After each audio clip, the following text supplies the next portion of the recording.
September 1st, 2000.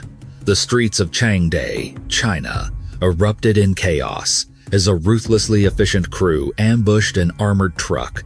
In less than 2 minutes, 7 people lay dead, including 3 police officers and a 3-year-old girl.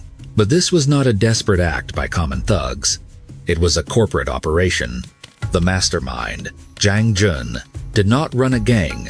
He ran a company dedicated to murder and robbery, complete with performance reviews and dividends paid in blood. This is the story of China's most cold-blooded CEO of death. Viewer discretion is advised. Please subscribe to Case X. The humidity hung heavy over Changde City in Hunan Province on the afternoon of September 1st, 2000. At exactly 5:30 p.m., the rhythm of the city was shattered near the Agricultural Bank of China. An armored transport vehicle, following its routine schedule, pulled up to the curb. It was a moment of vulnerability that had been watched, timed, and calculated by eyes hiding in the shadows. 3 officers were on detail. Xiao Guidong and Wang Jianguo stepped out of the vehicle, their posture relaxed, anticipating a standard transfer. Inside the cabin, Officer Zhang Jun remained behind the wheel. On the sidewalk, 2 bank tellers, 25-year-old Wang Ping and 29-year-old Li Jing, moved to receive the heavy cash box. It was a scene that played out every day across the country, mundane and safe, until it wasn't. From the periphery, a figure wearing a dark mask surged forward. There was no demand for compliance, no shout for everyone to get on the ground. The gunman simply raised a pistol and opened fire. The shots were precise and immediate. The 2 tellers, Wang Ping and Li Jing, were struck in the head and collapsed instantly, dying on the concrete before they could even register the threat. Panic erupted. Pedestrians scrambled for cover, screaming as the sharp crack of gunfire echoed off the buildings. The police officers, reacting on instinct, reached for their holsters, but they were outgunned and outmaneuvered. A second gunman emerged, flanking them. Officers Xiao Guidong and Wang Jianguo were cut down in a hail of bullets, their bodies hitting the asphalt hard. Inside the truck, Officer Zhang Jun was executed where he sat in the cabin. The assailants moved with military precision. They snatched 2 submachine guns from the fallen officers, weapons that would add terrifying firepower to their arsenal. However, despite their tactical efficiency, the robbery itself hit a snag. The bank staff inside the branch had slammed the alarm button. The shrill, piercing ring of the siren filled the air. The robbers attempted to smash the lock on the armored truck to access the cash, but the mechanism held fast. Realizing the window of opportunity had closed, the crew abandoned the money. They were cutthroat killers, but they were not reckless. They fled the scene immediately. In their desperation to escape, they flagged down a passing taxi. The driver was shot dead without hesitation, his body pulled from the vehicle. In the ensuing chaos of their getaway, the gunman fired indiscriminately into the crowd to clear a path, wounding 3 bystanders. Among the injured was a 3-year-old girl, a tragic collateral victim of their ruthless exit strategy. The entire attack had lasted less than 2 minutes. The reaction from the Changde Police Department was swift. Within 3 minutes of the first shot, the investigation team arrived at a scene that resembled a war zone. The air smelled of cordite and blood. 24 shell casings and 9 warheads were recovered from the pavement. Witness descriptions painted a chilling picture. There were 5 assailants in total. All wore dark blue clothing and masks. 2 were of average height, around 5 feet 7 inches, but the others were notably smaller, with slight frames that some witnesses described as almost feminine. The police tracked the getaway route to a secluded alleyway near the Gaolu Temple. It was a dead end. The taxi had been abandoned. The trail went cold right at a blind spot in the city surveillance network. This was not a coincidence. It was a sign of meticulous planning. The citizens of Changde were paralyzed by fear. The brutality of the attack, the execution of officers, and the shooting of a toddler signaled that this was a new breed of criminal. The authorities recognized the gravity of the threat. A massive dragnet was authorized. Checkpoints were established on every major arterial road, and patrols swept through the back streets. Television and radio stations broadcast constant updates, offering rewards for information. Analysts were baffled. The agricultural bank branch in Changde was considered the most secure of the 17 branches in the region. Yet, these men had chosen it specifically. Their marksmanship was elite, their movements synchronized, and their knowledge of the local terrain suggested they had scouted the area extensively. This had the hallmarks of a professional paramilitary organization. Ballistic tests on the recovered rounds provided the first solid lead. The pistols used in the Changde massacre matched weapons used in a previous robbery in Chongqing. The physical descriptions of the suspects also aligned. The police were dealing with serial offenders. By 9 p.m. that night, the city was under lockdown. The Changde Police Department mobilized over 1,000 officers for an interprovincial manhunt. Reinforcements arrived from neighboring Hubei and Chongqing provinces. A 3-layer containment circle was drawn around the region, manned by armed police and military personnel. 194 checkpoints choked off all escape routes. However, nature seemed to side with the fugitives. Heavy rain began to fall that night, washing away potential footprints and scent trails. Police dogs tracked a scent from a blue hat found in the abandoned taxi, but the trail vanished into the downpour near the temple. The investigators were frustrated, anxious, and under immense pressure from Beijing to solve the case.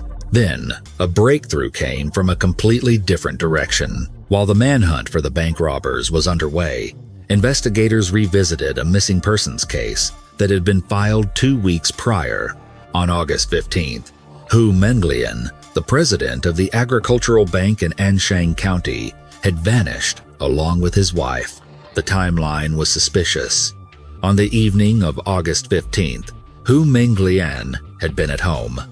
At 8:30 p.m., a subordinate called his cell phone, but there was no answer. A second call failed to connect. By the next morning, neighbors noticed the front door of the Hu residence was wide open, but the house was empty. When a county official arrived at 9 a.m. to discuss work, the house was silent. Initially, authorities feared embezzlement. It is a common story. A bank president disappears, and the vault is usually empty. But an audit of the Anshang County Bank revealed that not a single cent was missing. Hu Menglian had not run away with the money. On September 1st, the same day as the armored truck heist, a villager in the Dingcheng district of Changde made a gruesome discovery. A battered taxi was found parked in a vacant lot in Yangshi village. The windows were smashed, and the interior was stained with blood. The villager, sensing something terrible, noticed that the earth nearby had been freshly turned. When police excavated the site, the smell of decay was overwhelming. They unearthed the bodies of a man and a woman.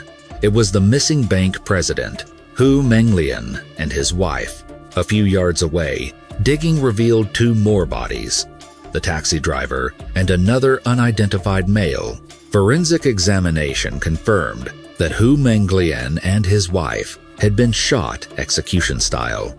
The connection was impossible to ignore. Hu Menglian was a bank president in the same banking system that had just been attacked. The level of violence was identical. The police command decided to merge the 2 investigations. Electronic surveillance provided the next breadcrumb. Records from the Telecommunications Bureau showed that Hu Menglian's cell phone had pinged a signal tower near a specific restaurant in the city shortly before he died. This restaurant had a reputation as a gathering spot for the local underworld. Detectives descended on the venue, interviewing staff and reviewing logs. While screening potential suspects who frequented the area, a tip came in on September 3rd from a hotel receptionist. She reported that a group of 4 suspicious individuals had stayed at her hotel in the days leading up to the bank robbery. What made them stand out was a terrifying mistake. One of them had accidentally dropped a pistol on the floor of the hotel dining room before quickly snatching it up. Using the guest registry provided by the receptionist, police identified the man who booked the room, Zhao Zhenghong, a security guard at a massage parlor in Yang. Investigators raced to Yang, only to find that Zhao Zhenghong was gone. His absence was practically a confession. The net began to tighten. 2 days later, at 7 a.m. on September 5th, a man flagged down a taxi on the outskirts of Yiyang. He climbed into the back seat and told the driver to head for the ferry terminal. He seemed nervous, constantly checking the rear window. The taxi did not move. The passenger, confused, looked at the driver. It was then that he realized the man behind the wheel was wearing a police uniform. The taxi was a trap. The passenger was surrounded before he could even reach for a weapon. It was Zhao Zhenghong. Caught off guard and overwhelmed, Zhao's psychological defenses crumbled. He did not have a cover story prepared. Under immediate interrogation, he confessed. He admitted to the robbery and gave up the location of an accomplice, Li Zikun, who was hiding nearby. Police raided Li Zikun's hideout instantly. They found him with a loaded assault rifle, ready for a firefight that he never got the chance to start. With 2 members of the crew in custody, the dominoes began to fall. Zhao Zhenghong and Li Zikun spilled everything. They revealed that they were merely foot soldiers. The leader, the mastermind behind the carnage, was a man named Zhang Jun, a native of Anxiang County. But the interrogation took a bizarre turn when the suspects began to list the other members of the gang. They weren't just hardened male criminals. Zhang Jun had a network of lovers, mistresses he had seduced, brainwashed, and trained to be cold-blooded killers.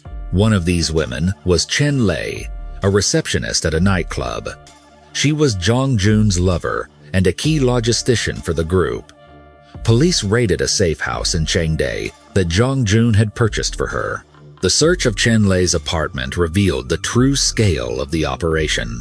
Hidden in her room was an arsenal that could equip a small platoon, 10 pistols, 2 submachine guns, a grenade, and over 1,000 rounds of ammunition. Chillingly, ballistics confirmed that 2 of the pistols found in her possession were the service weapons stolen from the dead officers in the September 1st heist. Also found in the apartment was a stack of over 20 identification cards.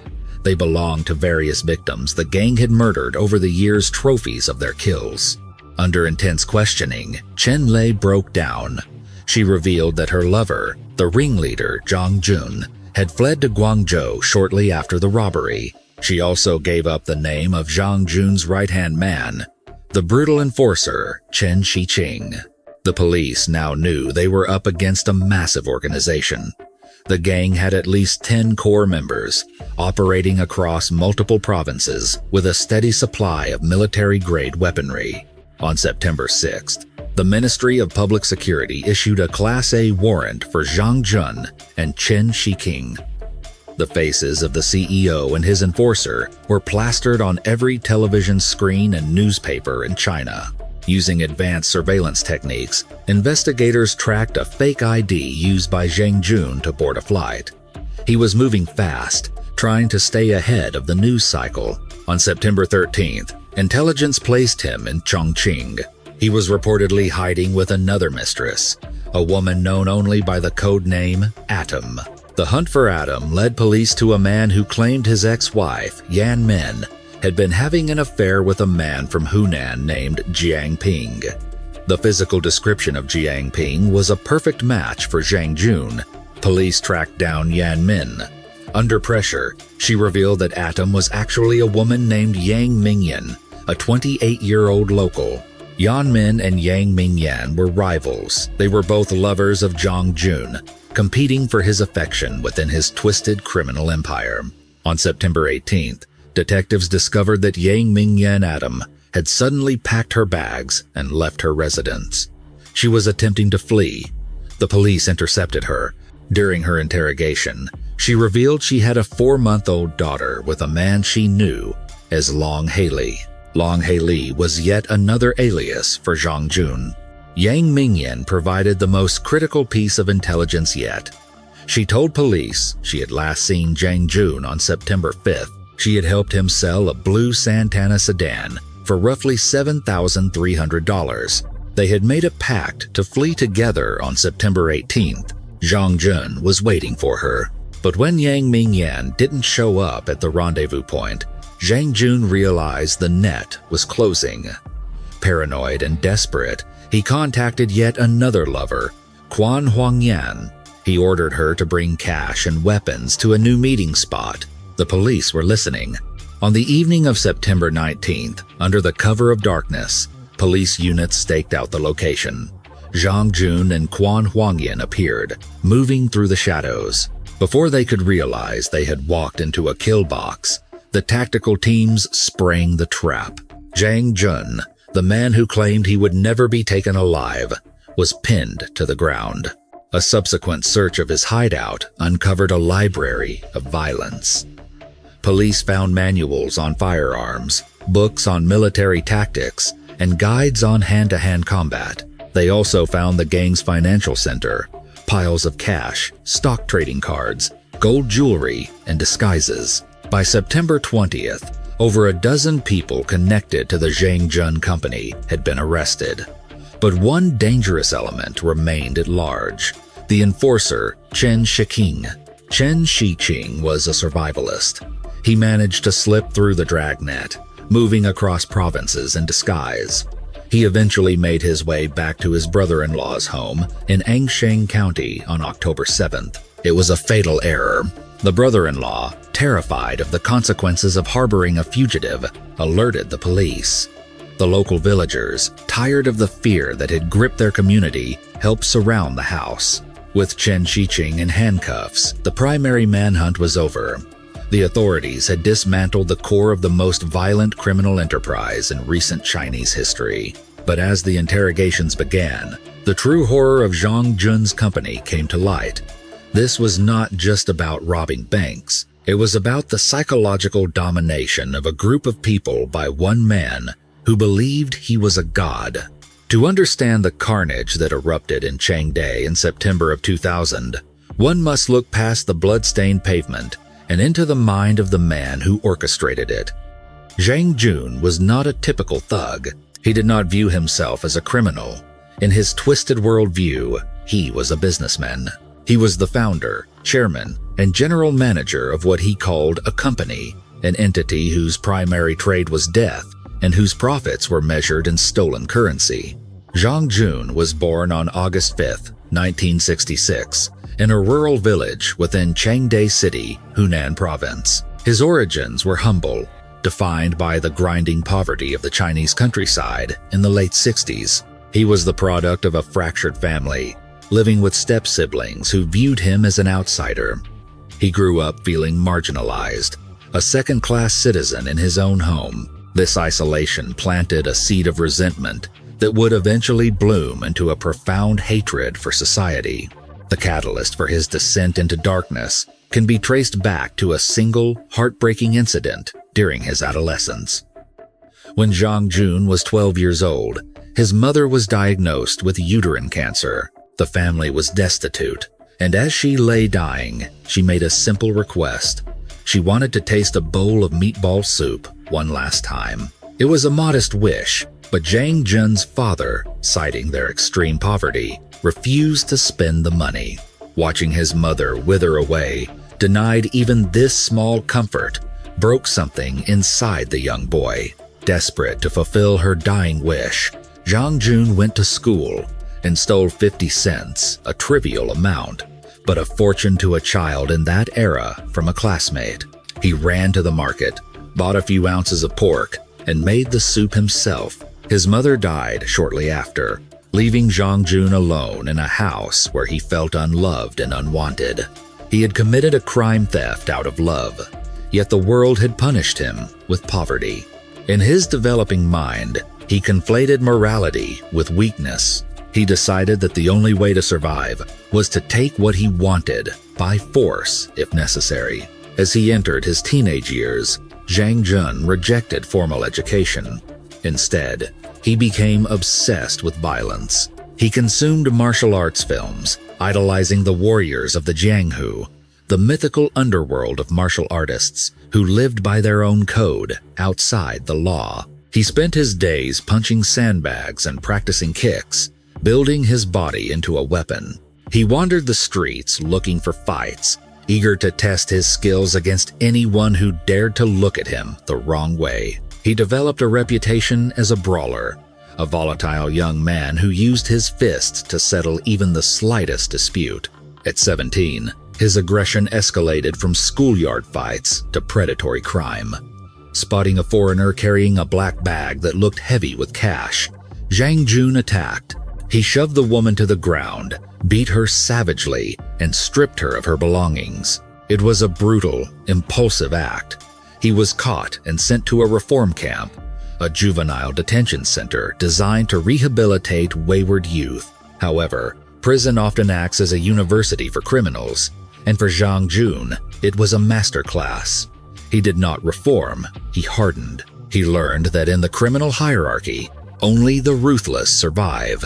Upon his release, he was no longer just an angry teenager.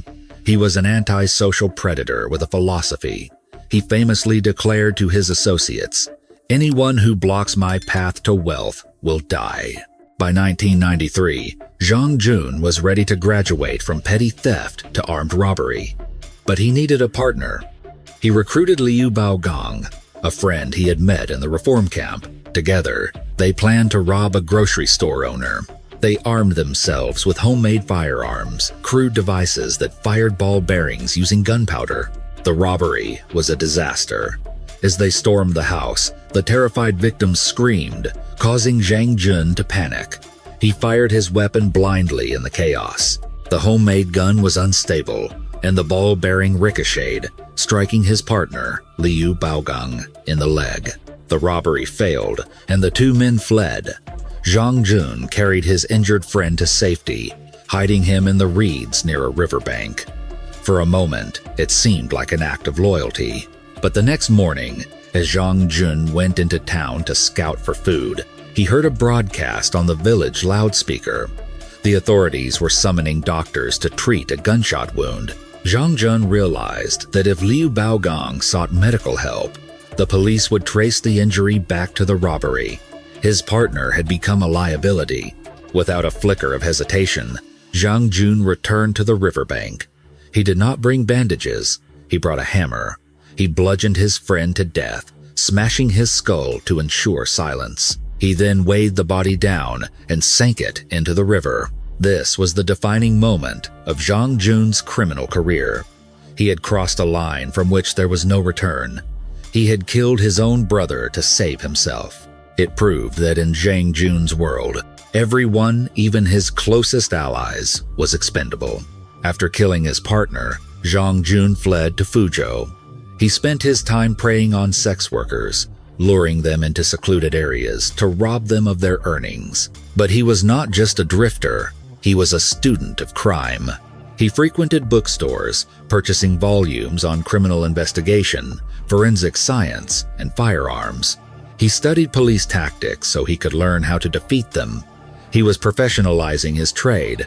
In early 1994, he returned to robbery, killing a shopkeeper for roughly $700. With the police closing in, he fled again, this time to the rugged terrain of Yunnan province near the border. It was here that he met his first long-term accomplice and lover, Yan Min. Yan Min was a hostess at a dance hall, navigating the seedy underbelly of the border town. She was attracted to Zhang Jun's confidence and danger. Through her connections, in the summer of 1994, Zhang Jun managed to purchase a legitimate military-grade pistol. He now had a professional weapon, but he needed to know if he had the nerve to use it effectively. He treated the gun like a new piece of office equipment that required testing. Under the guise of hiring a sex worker, he drove a woman deep into the mountains. There, amidst the silence of the forest, he executed her. He did not kill her out of anger or passion. He killed her simply to test the penetration power of his new bullets and to calibrate his aim. Satisfied with the results, he left her body for the wolves. This marked the beginning of his expansion. Zhang Jun realized that to pull off the high-stakes heists, he dreamed of banks, jewelry, stores, armored trucks. He needed a team. But he did not want unreliable thugs like his deceased friend Liu Baogang. He needed people he could control completely. He needed people who were emotionally dependent on him. He turned his sights on women. Zhang Jun's recruitment strategy was a masterclass in psychological manipulation. He targeted women who were vulnerable, marginalized, or greedy, and he seduced them. He became their lover, their provider, and eventually their commander. One of his most tragic victims was Changde. She was young, naive, and working as a receptionist when she met Zhang Jun. He swept her off her feet with charm and money, buying her a house in Changde. To Changde, this looked like love. She believed they would marry. She had no idea that Zhang Jun was already married to another woman in his hometown, or that she was merely a cog in his machine. Slowly, the romance turned into a regime. Zhang Jun imposed strict martial law in their relationship. He established 3 ironclad rules. First, she was never allowed to touch his personal belongings, specifically the heavy bag he always carried. Second, she was forbidden from asking about his whereabouts.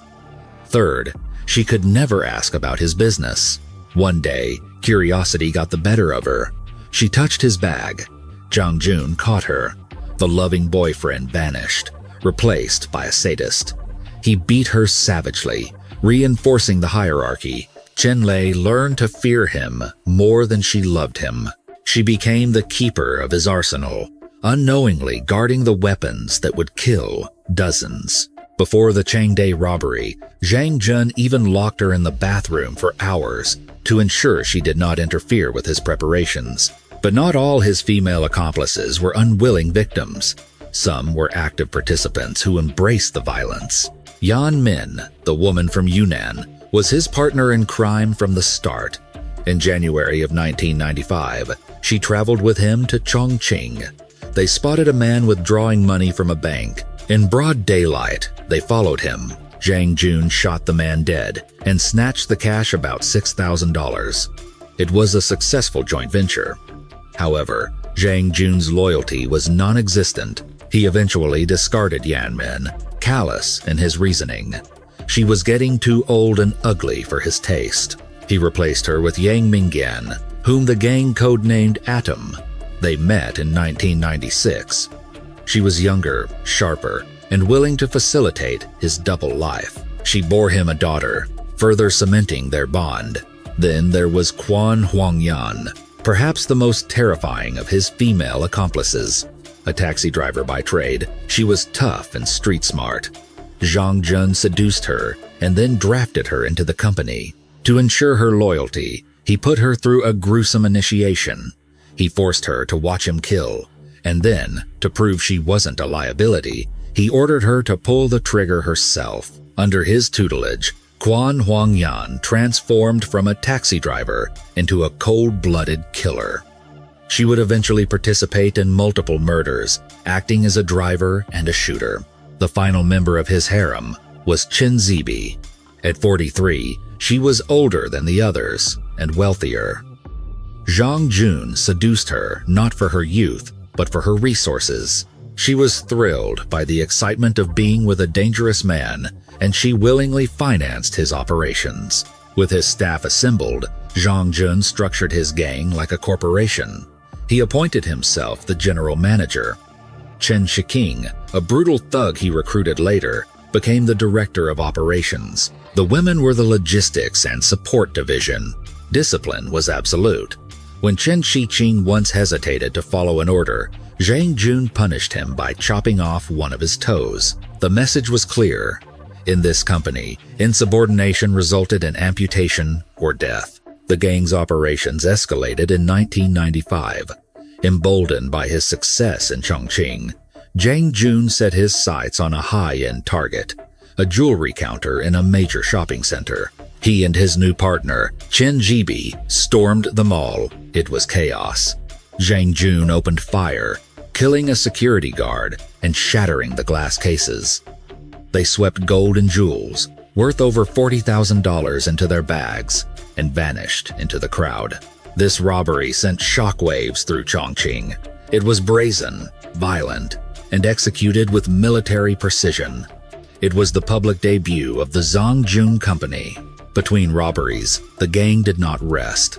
Zhang Jun forced them to train. He took them to remote areas for physical conditioning and live-fire target practice. He made them run cross-country to build stamina for getaways.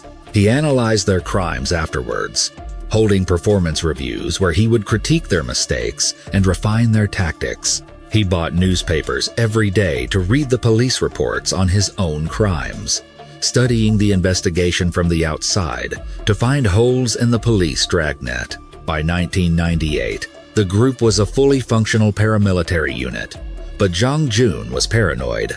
He worried that his core lieutenants, Zhao Zhenghong and Chen Shiqing, might betray him. To bind them to him with blood, he devised a horrific test. He lured a young teenager from a market under false pretenses, bringing the boy to a secluded safe house. He then handed knives to Zhao and Chen. "If you are with me," he told them, "you must blood your hands." He ordered them to stab the innocent boy to death. Under Zhang Jun's icy glare, they complied. The boy's murder served no financial purpose. It was purely an administrative exercise in cementing loyalty through shared guilt. Similarly, he forced Quan Huangyan, the taxi driver, to murder a young man just to train her guts. He wanted his team to be desensitized to the act of taking a life. To Zhang Jun, killing a human being was no different than filing a tax return. It was just paperwork necessary to keep the business running. By the year 2000, the company had accumulated a significant amount of blood money. But Zhang Jun was not satisfied. He wanted one last big score before he considered retirement. He turned his eyes toward the armored trucks of the Agricultural Bank of China. On June 19, 2000, the gang struck a bank in Chongqing, killing 2 people and escaping with a massive haul. But Zhang Jun felt the heat rising. He decided to move operations back to his home province of Hunan, to the city of Changde.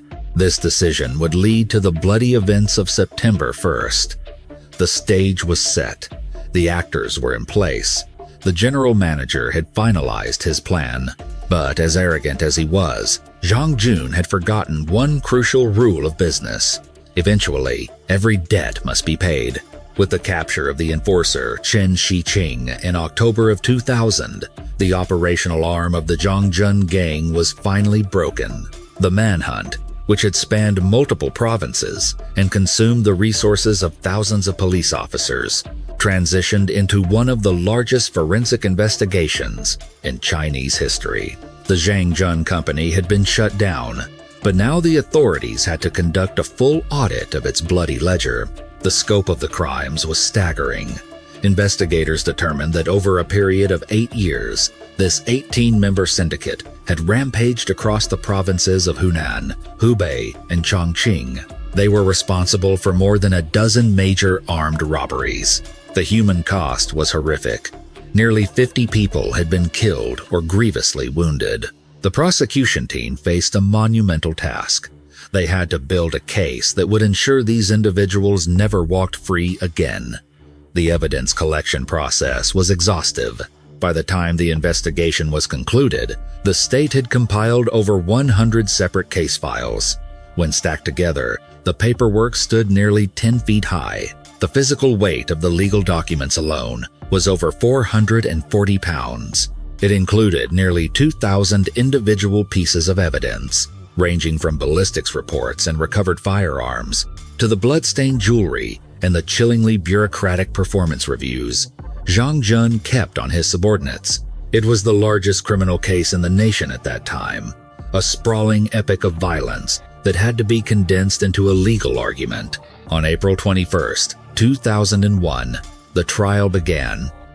The atmosphere in the courtroom was electric. The public gallery was packed, and millions watched the coverage on television. 18 defendants stood in the dock, a lineup that looked less like a criminal gang and more like a cross-section of society, men and women, young and middle-aged, the educated, and the illiterate. But at the center of them all stood Zhang Jun. Even in shackles, Zhang Jun maintained his arrogant persona. He did not cower before the judges. He stood with the posture of a man who believed he was still in charge. Throughout the proceedings, he answered questions with a chilling calmness, recounting his murders as if he were explaining a business strategy. He referred to his crimes as projects and his victims as obstacles.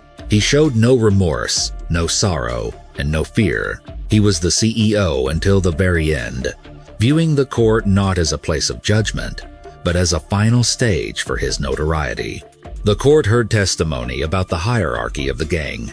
They heard how Zhang Jun had manipulated his lovers, turning ordinary women into accessories to murder. They heard about the blood oaths and the forced killings used to ensure loyalty. The prosecutors painted a picture of a cult-like organization where Zhang Jun held absolute power over life and death. The defense had little to work with. The physical evidence was overwhelming, and the confessions of the lower-ranking members were damning. The trial moved swiftly, driven by the sheer weight of the atrocities committed. On hearing the verdict, the courtroom fell silent.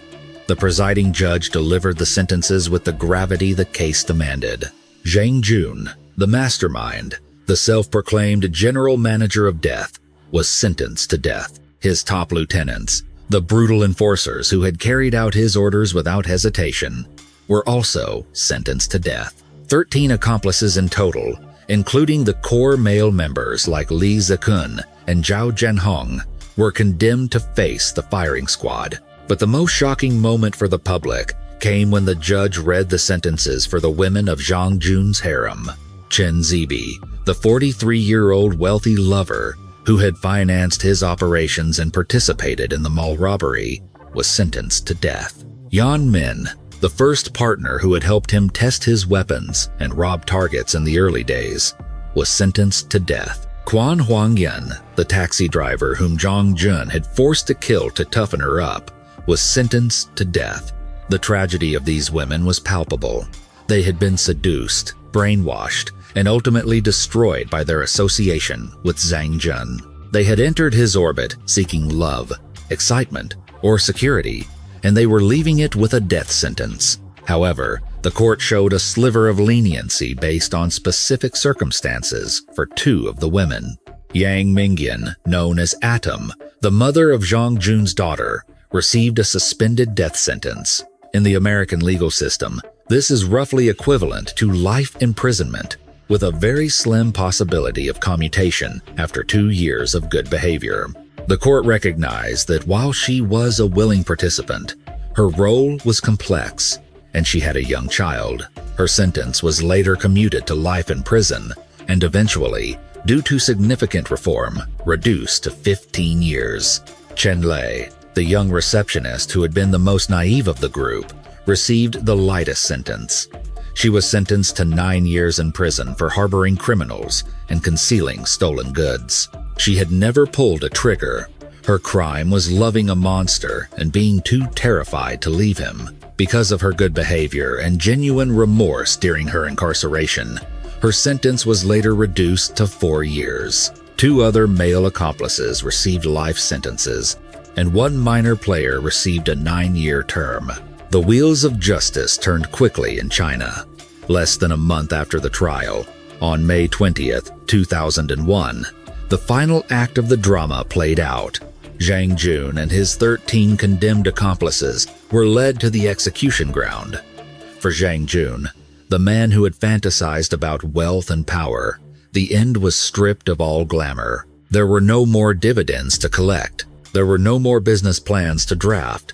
He was just a man in prison gaffs, kneeling in the dirt. As the shots rang out, the Zhang Jun company was officially liquidated. The execution brought a collective sigh of relief to the people of Hunan, Hubei, and Chongqing. For 8 years, the shadow of this gang had hung over the region. The fear of being in a bank, a jewelry store, or even walking down the street was lifted. The dark cloud that the introduction spoke of had finally dissipated. Looking back on the case of Zhang Jun, Criminologists and psychologists have spent decades analyzing the CEO of the underworld. How did a boy who stole money to buy soup for his dying mother become a monster who slaughtered innocent people for profit? The tragedy of Zhang Jun is a story of warped ambition. He possessed drive, intelligence, and a terrifying kind of discipline. He spent years self-educating, training his body, and studying strategy. In a different life, with a different moral compass, those traits could have made him a successful, legitimate entrepreneur.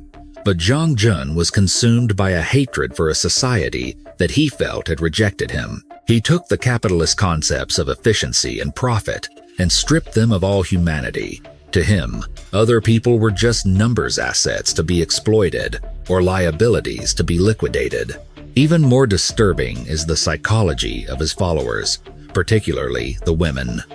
This case serves as a grim case study in what psychologists call herd mentality, or pathological compliance. Zhang Jun did not just command these women, he dismantled their identities. He preyed on their vulnerabilities, their need for money, for love, or for purpose, and replaced their moral codes with his own. He created a micro-society where violence was the only currency of affection. Some of these women, like the taxi driver Quan Huangyan, were broken by force. Others, like Changde, were seduced by the thrill. But regardless of how they entered his web, they all shared the same fatal flaw. They surrendered their conscience to a man who had none. They realized too late that in Zhang Jun's company, there was no retirement plan, only a dead end. The story of the Changde bank robbery is a brutal reminder of the fragility of safety and the depths of human depravity. It exposes the danger of unchecked resentment and the terrifying power of manipulation. Zhang Jun believed he could construct a world where he was the god, where the laws of man did not apply. But he learned the hardest lesson of all. You can call it a business, you can call it a company, and you can call yourself a CEO, but murder is always murder. And in the end, the price is paid not with money, but with life. And that brings us to the end of the dark and twisted saga of Zhang Jun, the man who tried to corporate brand mass murder. It is a chilling case that forces us to look at how charisma and manipulation can turn ordinary people into instruments of evil. From a boy trying to feed his dying mother to a cold-blooded executioner, Zhang Jun's journey is a tragic example of a life gone wrong. He built an empire of blood, but it crumbled just as fast as it was built, leaving behind nothing but pain for the victims' families and a death sentence for those who followed him. What do you think about the sentences handed down in this case? Specifically, the women involved. Some of them were manipulated and abused, yet they still pulled the trigger. Do you think the accomplices, like the taxi driver Quan Huangyan, deserved the death penalty, or were they victims themselves? Let me know your thoughts in the comments below. If you found this deep dive into criminal history compelling, please hit that like button and subscribe to Case X. We have many more true stories of mystery and justice coming your way. Stay safe and see you in the next video.